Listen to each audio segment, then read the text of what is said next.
क्या तुम चाहते हो कि दूसरा इंसान तुमसे पागलपन की हद तक प्यार करे? तुम जिस भी शख्स के पास रहो वो तुमसे दीवानों की तरह, पागलों की तरह प्यार करे।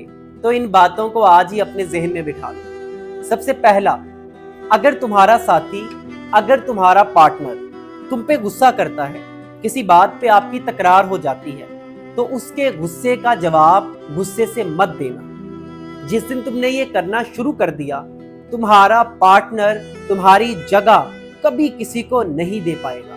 नंबर 2, किसी भी रिलेशनशिप में, किसी भी फ्रेंडशिप में अपने दोस्त, अपने साथी, अपने पार्टनर का माजी उसके सामने डिस्कस मत करना।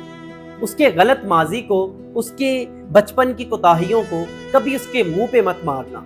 अगर ये करने में तुम कामयाब हो गए तो यकीन मानो तुम्हारा पार्टनर तुमसे पागलपन की हद तक प्यार करेगा।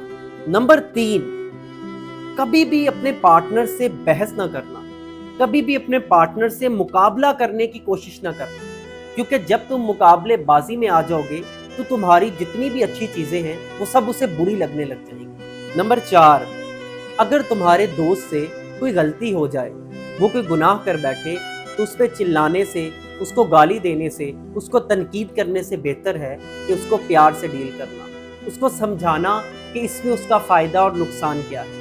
यकीन माने, इमोशनल डीलिंग जो होती है ना, नफ्सियात कहती है जो इंसान अपने पार्टनर को इमोशनली डील कर सकता है, उसका पार्टनर उससे हमेशा प्यार करता है। और नंबर 5, कोशिश करना गलती किसी की भी हो, माफी में पहल कर लेना, क्योंकि रिश्तों में माफी मांग लेने से आप घटिया नहीं हो जाते। रिश्तों में माफी मांग लेने से आपका किरदार गलत नहीं हो जाता, बल्कि अगर आप उसकी गलती पे भी खुद माफी मांग लोगे तो अगर वो जिंदा ज़मीर वाला इंसान हुआ तो वो सारी जिंदगी आपकी कदर करेगा।